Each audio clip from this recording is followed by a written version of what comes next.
Good morning, welcome to వార్తలు వాస్తవాలు. నా పేరు రాజేష్. దినపత్రికల్లో వచ్చిన ప్రధాన వార్తల్ని చూద్దాం. అంతకంటే ముందుగా టీ న్యూస్ ప్రేక్షకులకు క్రిస్మస్ పర్వదిన శుభాకాంక్షలు. ఇక దినపత్రికల్లో వచ్చిన ప్రధాన వార్తల్ని చూద్దాం. ముందుగా నమస్తే తెలంగాణ చూద్దాం. నమస్తే తెలంగాణలో క్రైమ్ రేట్లో సైబర్ బాద్. ఏడాదిలో 64% పెరిగిన నేరాలు, 122% పెరిగిన సైబర్ మోసాలు, భారీగా పెరిగిన డిజిటల్ అరెస్టులు, సైబర్ నేరాల కారణంగా 793 కోట్ల నష్టం. 2024 వార్షిక నివేదికను విడుదల చేసిన Cyberabad CP Avinash Mohanty. So crime రేట్లో భయభ్రాంతులకు గురయ్యే విధంగా క్రైమ్ రేటు క్రమక్రమంగా ఏడాదిలో భారీ స్థాయిలో పెరిగినటువంటి వార్త మనం చూస్తున్నాం. 64% సైబర్ నేరాలు పెరిగినట్టుగా ఈ వార్త మనం చూస్తున్నాం. సైబరాబాద్లో నేరాలు భారీగా పెరిగాయి. నిరుడితో పోలిస్తే ఈసారి క్రైమ్ రేట్ ఏకంగా 64% పెరిగి 14,830 కేసులు అధికంగా నమోదయ్యాయి. 2023లో 22,859 కేసులు నమోదు కాగా ఈ ఏడాది 37,689 కేసులు నమోదయ్యాయి. అదే సమయంలో సైబర్ నేరాల్లో 122% పెరుగుదల నమోదైంది. సైబరాబాద్ పోలీస్ కమిషనర్ అవినాష్ మహంతి గచ్చిబౌలిలోని కమిషనరేట్లో ఏర్పాటు చేసిన విలేకరుల సమావేశంలో ఆయన రిలీజ్ చేశారు వార్షిక నివేదికలో ఈ అంశం వెల్లడైంది. దీనికి సంబంధించినటువంటి పూర్తి డీటెయిల్స్ మనం చూద్దాం లోపల పేజీలో.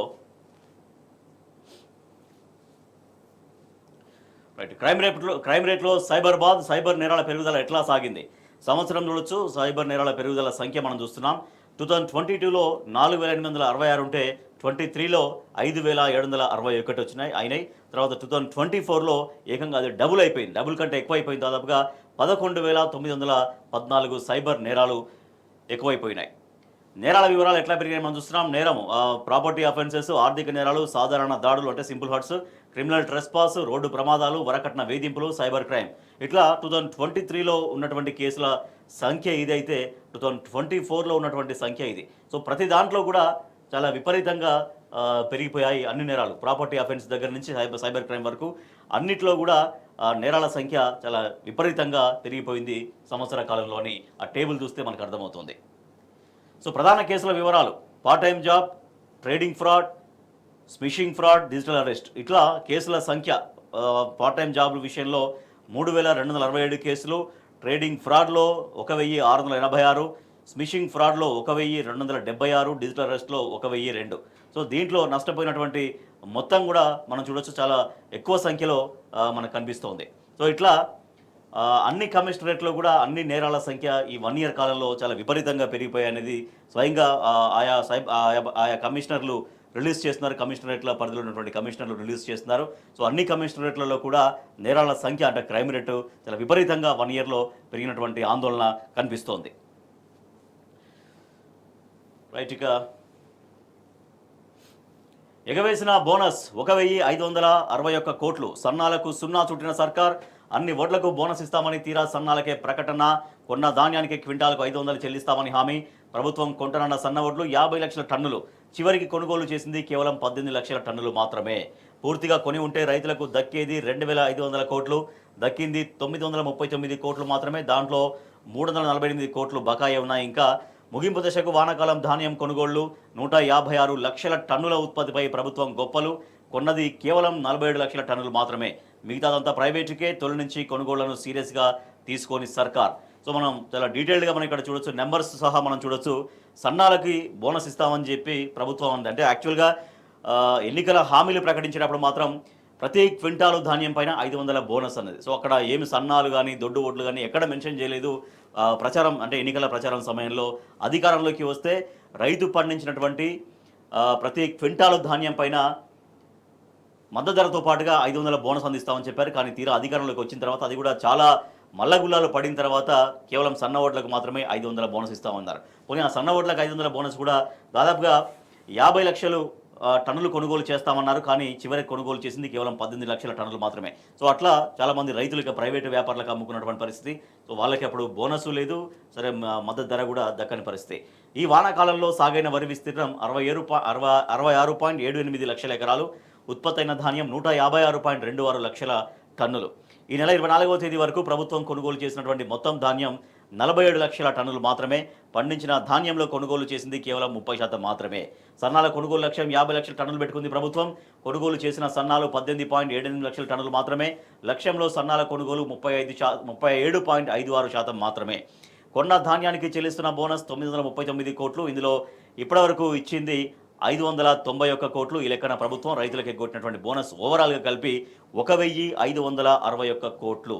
సర్కారు లక్ష్యం ప్రకారం రైతులకు రావాల్సినటువంటి బోనస్ 2500 కోట్లు. దీంట్లో 1561 కోట్ల ఎగవేత చేసింది రైతులకు అనేది ఈ వార్తగా మనం చూస్తున్నాం. కొనుగోలు చేసింది 18 లక్షల టన్నులు మాత్రమే. రైతులకు అందేది కేవలం 939 కోట్లు మాత్రమే. సన్నాల కొనుగోలులో నిర్లక్ష్యం. రైతుల నుంచి సన్నధాన్యం కొనుగోలు విషయంలో ప్రభుత్వం ఉద్దేశపూర్వకంగానే నిర్లక్ష్య వైఖరి ప్రదర్శించిందనే ఆరోపణలు ఉన్నాయి. వాస్తవానికి అక్టోబర్ 1వ తేదీన ధాన్యం కొనుగోలు ప్రారంభించినట్టు ప్రభుత్వం ప్రకటించింది. కానీ ధాన్యం కొనుగోలు కేంద్రాల ఏర్పాటు విషయంలో అంతులేని జాప్యం ప్రదర్శించింది. చాలామంది రైతులు సన్నధాన్యాన్ని ప్రైవేటు వ్యాపారులకు విక్రయించుకోవాల్సినటువంటి పరిస్థితి ఏర్పడింది. అన్నదాత ఆగం. ధాన్యం ఉత్పత్తి 1.53 కోట్ల టన్నులు. సర్కారు కొన్నది 46 లక్షల టన్నులు మాత్రమే. ఎగ్గొట్టిన రైతు భరోసా 26,000 కోట్లు. BRS working president KTR fire అవుతున్నారు. ధాన్యం కొనుగోళ్లపైన ప్రభుత్వం తీరు కొన్నది కాకరకాయ, కోసిరింది గుమ్మడికాయ అన్నట్టుగా ఉందని బీఆర్ఎస్ వర్కింగ్ ప్రెసిడెంట్ కేటీఆర్ ఆగ్రహం వ్యక్తం చేసిన విమర్శించారు. వానాకాలం సీజన్లో 1.53 కోట్ల టన్నుల ధాన్యం ఉత్పత్తి అయితే ఇప్పటివరకు ప్రభుత్వం కొన్నది 46 లక్షల టన్నులు మాత్రమేనని ఎక్స్ వేదికగా ఆయన పేర్కొన్నారు. రైతు భరోసా కింద ఎకరానికి ఏడాదికి 15,000 ఇస్తామన్న కాంగ్రెస్ ప్రభుత్వం గత వానాకాలం యాసంగి సీజన్లకు కలిపి 26,000 కోట్లు ఎగ్గొట్టిందంటూ విమర్శించారు. క్వింటాల్కు 500 బోనస్ ఇస్తామని చెప్పి రైతుల్లో ఆశలు రేపి చివరికి దొడ్డు వడ్లకు తెడ్డు చూపి సన్న వడ్లకు 1.25 లక్ష కుర్రీలు పెట్టి 530 కోట్లతో సరిపెట్టిందంటూ ఆయన ధ్వజమెత్తారు. ఇక కేదార్పూర్లో 6గురికి మాత్రమే రుణమాఫీ జరిగిందని ఒక వార్త మనం చూడొచ్చు. ఆదిలాబాద్ జిల్లాలో మాఫీ కానీ వాళ్ళు ఎందరో ఉన్నారో ఎదురు చూసి ఆశ వదులుకున్నటువంటి అన్నదాతలు. కానీ ప్రభుత్వం మాత్రం చాలా గొప్పగా ప్రకటించుకుంటుంది. దేశంలో ఏ ప్రభుత్వం కూడా ఇంత భారీ స్థాయిలో రుణమాఫీ చేయలేదు, రైతులందరికీ రుణమాఫీ చేయలేదని. కానీ తీరా చూస్తే ఇంకా రుణమాఫీ జరగని రైతులు లక్షలాది రైతులున్నారు మొత్తం రాష్ట్ర వ్యాప్తంగా. సో వాళ్ళందరూ తమకు తోచిన విధంగా నిరసన వ్యక్తం చేస్తున్నారు, ఆందోళన వ్యక్తం చేస్తున్నారు. ఎందుకంటే సర్కారు అర్హతలో ఉన్నటువంటి తమకు ఎందుకు రుణమాఫీ చేయలేదు అనేది రైతాంగానికి ఏమీ అర్థం కాని పరిస్థితి. కానీ ప్రభుత్వం స్టేట్మెంట్స్, ప్రభుత్వ వైఖరి చూస్తుంటే మాత్రం టోటల్గా రుణమాఫీ చేసేసాం, రైతులకు అందరి రైతులకు ఎవరైతే ఎలిజిబుల్ ఉన్నారో ఆ ఎలిజిబుల్గా ఉన్నటువంటి రైతులందరికీ చేశామని చెప్తుంది. కానీ రుణమాఫీ కాని రైతులు ఎంతోమంది వాళ్ళ రోడ్లపైకి వచ్చి వాళ్ళు ఆందోళన చేస్తున్నటువంటి పరిస్థితి. రైట్. సోలార్ కంపెనీపై రైతుల వార్. ఎస్ఆర్ఎస్పీ కాల్వ కబ్జాపై ఆగ్రహం. నీళ్లు రాక పంటలు ఎండుతున్నాయని ఆవేదన. పురుగుల మందు తాగి రైతు ఆత్మహత్య యత్నం. పోతారంలో కంపెనీ ఎదుర అన్నదాతల ధర్నా అని వార్త చూస్తున్నాం. రైట్. ఇక వెండి తెరను చెక్కిన మహానీయ మానవీయ శిల్పం శ్యామ్ బెనగల్ మరణం తీరని లోటు అంటూ బీఆర్ఎస్ అధినేత కేసీఆర్ సంతాపాన్ని ప్రకటించారు. శ్యామ్ బెనగల్ మృతి పట్ల భారతీయ సినీ దర్శక దిగ్గజం దాదాసాహెబ్ ఫాల్కే అవార్డు గ్రహీత పద్మ భూషణ్ శ్యామ్ బెనగల్ మరణం పట్ల బీఆర్ఎస్ అధినేత కల్వకుంట్ల చంద్రశేఖరరావు సంతాపాన్ని ప్రకటించారు. విస్మరించబడిన మనుషుల సామాజిక నేపథ్యాలకు సినిమా రంగంలో సమాంతర స్థానం కల్పించి సామాన్యుల జీవన వృత్తాలను ఎంచుకుని వెండితెరకే వెలుగు లద్దేలా గౌరవం కల్పించిన గొప్ప దర్శకుడు, భరతమాత కన్న తెలంగాణ ముద్దుబిడ్డ శ్యామ్ బెనగల్ అంటూ కేసీఆర్ కొనియాడారు. అలాగే క్రీస్తు బోధనలు అనుసరణీయమంటూ రాష్ట్ర ప్రజలకు కేసీఆర్ క్రిస్మస్ శుభాకాంక్షలు అందజేశారు. క్రీస్తు పుట్టినరోజును పురస్కరించుకుని బీఆర్ఎస్ అధినేత మాజీ ముఖ్యమంత్రి కల్వకుంట్ల చంద్రశేఖరరావు శుభాకాంక్షలు తెలియజేశారు. క్రీస్తు బోధనలు, కార్యాచరణ ప్రపంచ మానవాళిని ఎంతగానో ప్రభావితం చేశాయని పేర్కొన్నారు. ఏ నెరము చేయని తెరను శిలువ ఎక్కిస్తున్న పాషాణ హృదయాలని కూడా క్షమించాలని ప్రభువును వేడుకున్న మహా త్యాగశీలి, అహింసావాది యేసుక్రీస్తు అంటూ కేసీఆర్ కొనియాడారు. రైట్. ఇక నిన్న అల్లు అర్జున్ విచారణకు సంబంధించినటువంటి వార్త కూడా చూడొచ్చు. 4 గంటల పాటు అల్లు అర్జున్ విచారణ సాగింది. చిక్కడపల్లి పోలీసుల ప్రశ్నలకు బన్నీ సమాధానాలు. అయితే అల్లు అర్జున్ విషయంలో కాంగ్రెస్ ఎమ్మెల్యే మాట్లాడినటువంటి వ్యాఖ్యలు తీవ్ర విమర్శలకు, తీవ్ర వివాదానికి తావిస్తున్నాయి. అల్లు అర్జున్ ఆంధ్ర వెళ్ళిపో, ఒళ్ళు దగ్గర పెట్టుకొని వ్యాపారాలు చేసుకో, పగటి వేషాలు వేసుకుని నువ్వు మాట్లాడతావా, మహిళలు చనిపోతే నరబలి అయిందంటావా, నువ్వు మనిషివైనా, మానవత్వం ఉందా, సీఎంను విమర్శిస్తే సినిమాలు ఆడనివ్వం, కాంగ్రెస్ ఎమ్మెల్యే భూపతి రెడ్డి హెచ్చరిక. సో ఇది కాంగ్రెస్ ఎమ్మెల్యేల వైఖరి అనేది చాలా స్పష్టంగా తెలుస్తోంది. నిజంగా అల్లు అర్జున్ ఆంధ్ర వెళ్ళిపోనేటువంటి మాట అంటే ఇక్కడ గత 10 సంవత్సరాలలో ఆంధ్ర తెలంగాణ అటువంటి భేదం ఎక్కడా కనిపించలేదు, ఎక్కడ అటువంటి స్టేట్మెంట్స్ రాలేదు. సో అది ఇండస్ట్రీ కావచ్చు, మరో రంగం కావచ్చు. సో అందరూ ఇక్కడ ఉన్నటువంటి వాళ్ళు అందరూ తెలంగాణ వాదులే, తెలంగాణ బిడ్డలే అనేది గత బీఆర్ఎస్ ప్రభుత్వం ఇచ్చినటువంటి ఒక సంకేతం, సందేశం. కానీ కాంగ్రెస్ ప్రభుత్వంలో ఎమ్మెల్యేలు కావచ్చు, మంత్రులు కావచ్చు చాలా ఇష్టారీతిన మాట్లాడుతున్నటువంటి విమర్శలు చాలా బహిరంగంగానే వినిపిస్తున్నాయి. సో ఆంధ్ర వెళ్ళిపో అంటే ఒక ఇండస్ట్రీని మొత్తం ఆంధ్రాకు తరలిపోవాలన్నట్టుగా అర్థం వచ్చేలాగా మాట్లాడడం. సో ఆంధ్ర వెళ్ళిపో ఒళ్ళు దగ్గర పెట్టుకుని వ్యాపారాలు చేసుకుంటే ఒక బెదిరింపు దూరంలో కాంగ్రెస్ నాయకులు ఎమ్మెల్యేలు మాట్లాడడం సర్వత్రా ఒక చర్చనీయాంశమైంది, ఒక వివాదానికి తెరతీస్తోంది. గత 10 సంవత్సరాల కాలంలో ఒక తెలంగాణ వాళ్ళే కాదు, ఆంధ్ర వాళ్ళే కాదు, దేశంలో ఇతర ప్రాంతాల వాళ్ళు, ఇతర రాష్ట్రాల వాళ్ళు ఎంతోమంది హైదరాబాద్లో ఉన్నారు.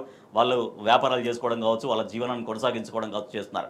సో ఎక్కడ ఎవరిపైన ఇటువంటి హెచ్చరికలు కానీ దాడులు కానీ జరగకుండా చాలా రక్షణ, చాలా శాంతి భద్రతగా, చాలా శాంతియుత వాతావరణంలో అందరూ కలిసిమెలిసి ఉన్నారు. కానీ ఇవాళ ఇటువంటి కామెంట్స్ తోటి మళ్ళీ ఒక రకమైనటువంటి అలజడి, ఒక రకమైనటువంటి భయాందోళనలు కనిపిస్తూ ఉన్నాయి. టీవీ లైవ్లో కాంగ్రెస్ నేత దాదాగిరి, నా పేరెందుకు తీసినావు, ఏమనుకుంటున్నావు? జాతీయ మీడియాలో లైవ్ డిబేట్లో ఉండగా క్రిషాంక్కు ఫోన్ చేసి బెదిరించిన రెడ్డి శ్రీనివాస్, అల్లు అర్జున్ ఇంటిపై దాడి కేసులో ప్రధాన నిందితుడిగా ఉన్నటువంటి కొడంగల్ కాంగ్రెస్ నేత ఎందుకు దాడి చేశామని అడిగితే తిట్ల దండకం. కాంగ్రెస్ తీరుపై జాతీయ మీడియా అసహనం వ్యక్తం చేసింది. భావ ప్రకటన స్వేచ్ఛను హరిస్తుందంటే అంటూ ఫైర్ అయ్యారు. నిన్న క్రిషాంక్ రిపబ్లిక్ టీవీలో లైవ్లో డిబేట్లో ఉండగా అల్లు అర్జున్ ఇంటిపైన ఎవరైతే అటాక్ చేశారో దాంట్లో నిందితుడిగా ఉన్నారో ఆయన రెడ్డి శ్రీనివాస్, ఆయన స్వయంగా క్రిషాంక్కు ఫోన్ చేసి బెదిరించినటువంటి లైవ్లో మొత్తం వచ్చింది, మొత్తం దేశం అంతా చూసింది. దానిపైన నేషనల్ మీడియా ప్రతినిధులు కూడా విస్మయాన్ని వ్యక్తం చేశారు.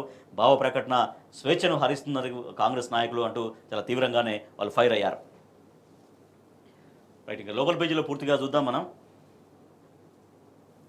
అనుమతి లేకుండా ఎందుకు వచ్చారు? తొక్కిసలాట ఘటనపై మీరేమంటారు? వీడియో చూపిస్తూ ప్రశ్నించిన పోలీసులు. 4 గంటల పాటు అల్లు అర్జున్ విచారణ. కేసులో నిందితుల జాబితాలో మైత్రి మూవీ. సోషల్ మీడియాలో పుష్ప 2 కొత్త సాంగ్ వైరల్. తొలగించాలంటూ పలువురు నుంచి ఒత్తిడి. దాదాపు 4 గంటల పాటు అల్లు అర్జున్ని విచారణ చేశారు. సినీ పెద్దలతో సీఎంను కలుస్తాం, రేవతి కుటుంబానికి అండగా ఉంటాం, ఆ భర్తకు ఇండస్ట్రీలో ఉద్యోగం. ఎఫ్డీసీ చైర్మన్ దిల్ రాజు, శ్రీతేజును ఆయన పరామర్శించారు. ఇక కేసీఆర్ ఫోటో పేజీ చించేసి తారీఖుల్లో తెలంగాణ పుస్తకం విక్రయం. రాష్ట్ర భాషా సాంస్కృతిక శాఖ నిర్వాకం. చరిత్ర అంటే చెరిపేయలేని వాస్తవం. చరిత్రలో భాగమయ్యేవారు చాలా అరుదు. కొంతమంది మాత్రమే పుస్తకాలకు రచనా వస్తువులు అవుతారు. చరిత్ర సృష్టించిన వారిగా చరిత్రలో నిలిచిపోతారు. దీన్ని ఎవరూ మార్చలేరు. మార్చడం ఎవరి తరం కాదు. ఇది మన పెద్దలు తరచూ చెప్పే మాటలు. కానీ ఈ మాటల్ని చెవికెక్కించుకోకుండా పుస్తకాల్లో పేజీలను చించేస్తే చరిత్రను చెరిపివేసినట్టున్న భ్రమలో కాంగ్రెస్ సర్కారు ఉందని ఈ వార్త మనం చూస్తున్నాం. భాషా సాంస్కృతిక శాఖ నిర్వాహకం, దాంట్లో అప్పటి ముఖ్యమంత్రి ఫోటో ఉంటే దాన్ని చించేసి ఆ పుస్తక విక్రయం సాగుతున్నట్టుగా ఒక చిల్లరమల్ల ప్రయత్నాలు చేస్తోంది కాంగ్రెస్ ప్రభుత్వం అంటూ సాంస్కృతిక శాఖ నిర్వాహకం వంటి వార్త చూస్తున్నాం. సాయిరెడ్డి కేసులో అరెస్టులు ఏవి? ఎఫ్ఐఆర్ ఎక్కడ? సూసైడ్ నోటుకు మించి ఆధారం కావాలా? 50 మంది విద్యార్థుల మరణాలకు బాధ్యులు ఎవరు? సీఎం రేవంత్ రెడ్డి ఇష్టం వచ్చినట్లు వ్యవహరిస్తున్నారు. రాష్ట్ర సమస్యలపై అసెంబ్లీలో చర్చించే టైం లేదా? ఇప్పుడు ఎన్నికలు పెడితే కాంగ్రెస్కు డిపాజిట్ కూడా రాదు. ప్రభుత్వం తీరుపై మాజీ మంత్రి హరీష్ రావు ఫైర్ అయ్యారు. ముఖ్యమంత్రి సోదరుడైతే కేసు పెట్టరా, రైతులనేమో జైల్లో వేస్తారా అంటూ ఆయన ఆగ్రహం వ్యక్తం చేశారు. ఇటీవల తండ్రిని కోల్పోయిన నాగర్ కర్నూలు మాజీ ఎమ్మెల్యే మర్రి జనార్దన్ రెడ్డిని పరామర్శించేందుకు ఒకే కారులో బయలుదేరారు మాజీ మంత్రులు కేటీఆర్, హరీష్ రావు. సో నిన్న అక్కడ హరీష్ రావు మాట్లాడారు. సాయిరెడ్డి కేసులో అరెస్టులు ఏవి అంటూ ఆయన ప్రశ్నించారు. ఎఫ్ఐఆర్ ఎక్కడ? సూసైడ్ నోటుకు మించి ఆధారం కావాలా? సో ఈయన సాయిరెడ్డి ఫోటో మనం చూస్తున్నాం. ఆయన స్వయంగా సీఎం రేవంత్ రెడ్డి ఊరినటువంటి కొండారెడ్డిపల్లికి సర్పంచ్గా చేశారు. ఆయన మాజీ సర్పంచ్గా ఉన్నారు. ఆయన సీఎం రేవంత్ రెడ్డి సోదరుల వేధింపుల వల్లే నేను చనిపోతున్నానంటూ ఆత్మహత్య లేఖ రాసి, సూసైడ్ నోట్ రాసి మరీ చనిపోయారు. స్వయంగా పేర్లు పెట్టి మరి రాసినా కూడా కేసులు ఎందుకు కాలేదు, ఎఫ్ఐఆర్లు ఎందుకు కాలేదు? ఒక ఆత్మహత్య లేఖ కంటే, సూసైడ్ నోట్ కంటే ఆధారం ఇంకా ఏముంటుంది? ఎందుకు పెట్టలేదు? ఎఫ్ఐఆర్ ఎందుకు కాలేదు? వాళ్ళని ఎందుకు అరెస్ట్ చేయలేదు? కేవలం ఒక రైతుల్ని కావచ్చు, లేకపోతే మరొకరిని కావచ్చు అరెస్ట్ చేయడమే ఈ రేవంత్ రెడ్డి వైఖర? ఎందుకు సోదరుల పేరు రాసి చనిపోయినటువంటి ఆ ఉదంతం ఉన్నా కూడా ఎందుకు అరెస్టు చేయలేదు అంటూ ఆగ్రహం వ్యక్తం చేశారు. విద్యార్థుల ఆత్మహత్యలపైన ఎందుకు మాట్లాడరు?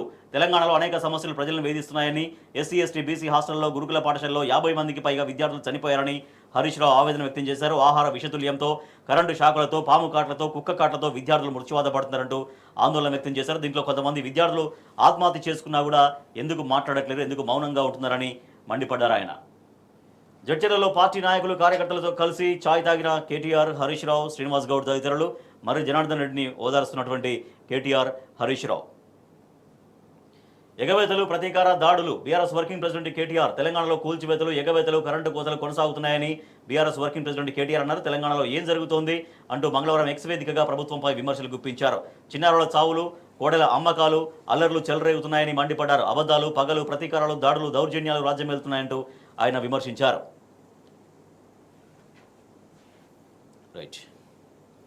ఉన్నత విద్యామండలి చైర్మన్గా బీసీలు అర్హులు కారా? వైస్ ఛాన్సలర్ పదవులు అగ్రకులాల వారికేనా? బీసీ సంక్షేమ సంఘం జాతీయ అధ్యక్షుడు జాజుల శ్రీనివాస్ గౌడ్ ప్రశ్నిస్తున్నారు.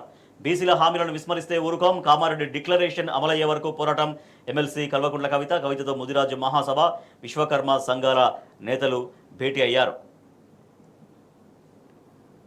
మరొక వార్త చూస్తే నిన్న గ్రూప్ 1 అభ్యర్థి బలవన్మరణం పాలైనటువంటి వార్త ఒకటి చూడొచ్చు.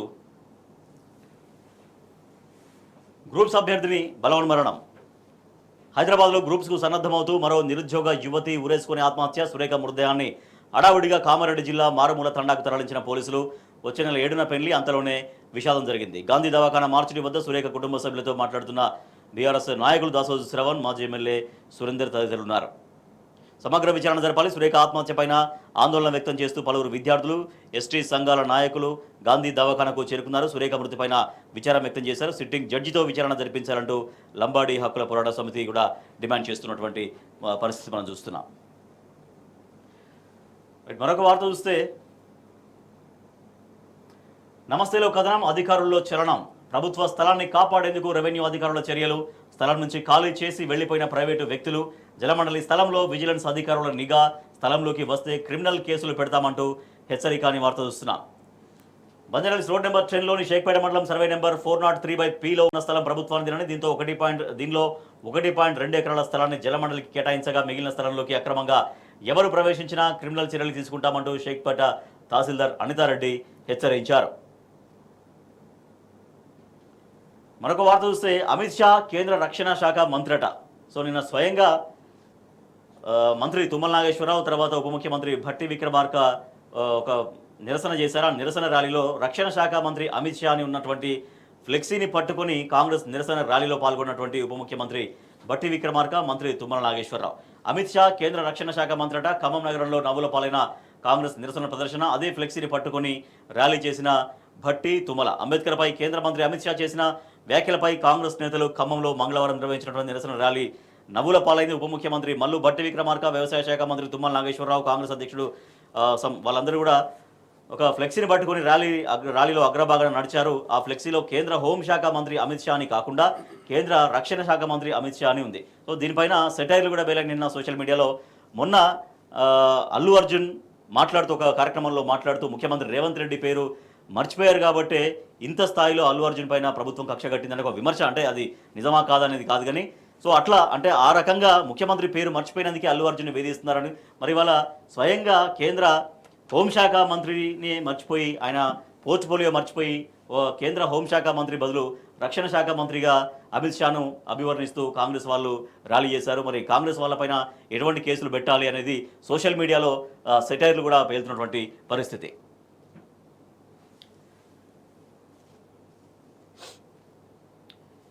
మరొక వార్త చూస్తే సూర్యుడిని ముద్దాడిన పార్కర్, కరోనాకు చేరువగా నాసా ప్రోబ్. వేడి గుట్టు తెలుసుకోవడమే లక్ష్యం. సూర్యుడికి అతి సమీపంగా వెళ్లిన మొదటి వ్యోమ నౌకగా రికార్డు. గంటకు 7 లక్షల కిలోమీటర్ల వేగంతో 21 సార్లు సూర్యుడి చుట్టూ ప్రదక్షిణాన్ని వార్త చూస్తున్నాం. మానవ రోదసీ ప్రయోగాల్లో సరికొత్త చరిత్ర ఆవిష్కృతమైంది. భగభగ మండే సూర్యుడికి అత్యంత దగ్గరగా వెళ్లిన మొట్టమొదటి వ్యోమ నౌకగా అమెరికా అంతరిక్ష పరిశోధన సంస్థ నాసా ప్రయోగించిన పార్కర్ సోలార్ ప్రోబ్ రికార్డు సృష్టించింది. ఈ మేరకు నాసా వెల్లడించింది. ఎందుకు ఈ మిషన్? గత కొద్ది శతాబ్దాలుగా శాస్త్రవేత్తలు సూర్యుడి గురించి పరిశోధనలు చేస్తూనే ఉన్నారు. సూర్యుడి కేంద్రంలో అత్యంత బ్రహ్మాండమైన ఉష్ణోగ్రతలకు కారణం ఏమిటన్న విషయం ఇప్పటివరకు ఖచ్చితంగా తెలియరాలేదు. అలాగే సూర్యుడి బాహ్య బలమైన కరోనా అంత వేడిగా ఉండడానికి గల కారణాలు, సూర్య తుఫాన్లకు కూడా విశ్లేషించాల్సి ఉంది. అయితే ఈ విషయాలు భూ వాతావరణం రోదస్సులో నుంచి కంటే కరోనా లేయర్కు సమీపంలో ఉండి విశ్లేషిస్తే మరింత ఖచ్చితమైన ఫలితాలు వస్తాయన్న ఉద్దేశంతో ఈ మిషన్ను ప్రయోగించారు.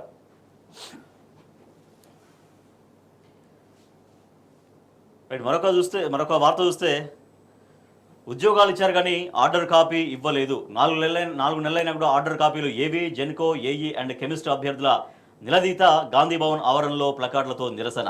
15 రోజుల్లో ఆర్డర్ కాపీలు ఇస్తామని చెప్పి 4 నెలలైనా పట్టించుకోకపోవడంపై జెన్కో, ఏఈ అండ్ కెమిస్ట్ ఉద్యోగాలకు ఎంపికైన అభ్యర్థులు రాష్ట్ర ప్రభుత్వం పైన మండిపడుతున్నారు. మంగళవారం నాంపల్లిలోని గాంధీ భవన్ ఆవరణలో ఆర్డర్ కాపీలు ఇవ్వాలంటూ ప్లకార్డులు ప్రదర్శిస్తూ నిరసన వ్యక్తం చేశారు. సో ఇట్లా అంటే ప్రభుత్వం అందరికీ కూడా ఇట్లా ఆర్డర్ కాపీలు ఇచ్చామని హడావిడి చేసుకోవడం తప్పించి నిజంగా అవి ఇవ్వట్లేదు. ప్రభుత్వం ఇవ్వకుండా అంటే కేవలం ఒక హంగామా చేసి హడావిడి చేసి మేమేదో ఇచ్చేసామని చేతులు దులుపుకుంటున్నారు కానీ అవి ప్రకటనలకే పరిమితం అవుతున్నాయి. తీరా వాళ్ళు ఉద్యోగాల్లో జాయిన్ అవుదామంటే ఆర్డర్ కాపీలు లేనటువంటి పరిస్థితి. ఇక మిగతా పత్రికల్లో వచ్చినటువంటి వార్తలు కూడా చూద్దాం. సాక్షి చూస్తే సాక్షిలో 3 గంటల 30 నిమిషాల పాటు ఆ, విచారించారు అల్లు అర్జున్ అన్న వార్త చూస్తున్నాం. 20 ప్రశ్నలతో సంధ్యా థియేటర్ ఘటనపై అల్లు అర్జున్ విచారించినటువంటి పోలీసులు కావాలని ఎవరు చేయరు, సంధ్యా థియేటర్ తొక్కిసలాట ఘటన దురదృష్టకరం, 2-3 రోజుల్లో సినీ పరిశ్రమ పెద్దలతో కలిసి సీఎంని కలుస్తాం, ప్రముఖ నిర్మాత film development corporation chairman Dil Raju వెల్లడి. కిమ్స్ ఆసుపత్రిలో చికిత్స పొందుతున్నటువంటి బాలుడిని పరామర్శించారు. కళ్ళు తెరిచిన శ్రీతేజ్ కొద్దిగా స్పర్శ కూడా తెలుసుకుంటున్నట్టు వైద్యులు వెల్లడించారు. ఆంధ్రజ్యోతి చూద్దాం. ఆంధ్రజ్యోతిలో తప్పైపోయింది అంటూ సేమ్ నిన్న ఎట్లయితే మొత్తం భారీ హెడ్లైన్ పెట్టారో ఇవాళ కూడా అదే ధోరణి కనిపిస్తుంది. తప్పైపోయింది, చిక్కడపల్లి ఠాణాలో అల్లు అర్జున్ భావోద్వేగం, తొక్కిసలాట దృశ్యాలు చూసి చెల్లించిన బన్నీ అంటూ. తెలియదు, అనుకోలేదు, తప్పు జరిగిపోయింది, తొక్కిసలాట ఘటనపైన హీరో అల్లు అర్జున్ సమాధానాలు ఇవే అంటూ వెలుగులో చూస్తే, ఈనాడులో మనం చూద్దాం. సామాన్యుల చుట్టం, నిస్సహాయులకు అండగా న్యాయ సహాయ వ్యవస్థ, 18 లక్షల ఎకరాల పార్ట్-బి భూముల హక్కులకు మార్గం సుగమం అంటూ ఈ వార్త మనం చూస్తున్నాం. అలాగే రేవతి మరణించినట్లు థియేటర్లో నాకెవరూ చెప్పలేదు, పోలీసుల అనుమతి నిరాకరణపైన సమాచారం లేదు, ఎప్పుడు పిలిచినా విచారణకు సహకరిస్తా, సంధ్యా థియేటర్ ఘటనపైన సిగ్నట్టు అల్లు అర్జున్. చిక్కడపల్లి ఠాణాలో 3 గంటలకు పైగా విచారణ, 20 ప్రశ్నలు సంధించిన పోలీసులు. తెలంగాణ టుడే తెలంగాణ టుడే చూస్తున్నాం. TG capital expenditure turns regressive అని వార్త చూస్తున్నాం. Capex by October at rupees 17,283 crores as against 25,790 crore in 23-24. PM to lay stone for river linking project. Ken Betwa project is the first under national river interlinking policy అని ఒక వార్త మనం చూడొచ్చు. అలాగే cops grill Allu Arjun for over 3 hours. Allu అర్జున్ని దాదాపుగా 3 గంటలకు పైగా చిక్కడపల్లి పోలీస్ స్టేషన్లో పోలీసు అధికారులు విచారించారు. సో ఇవి దినపత్రికల్లో వచ్చినటువంటి ప్రధాన వార్తలు. వీటికి సంబంధించి వార్తలు వాస్తవాలు చర్చలోకి వెళ్దాం.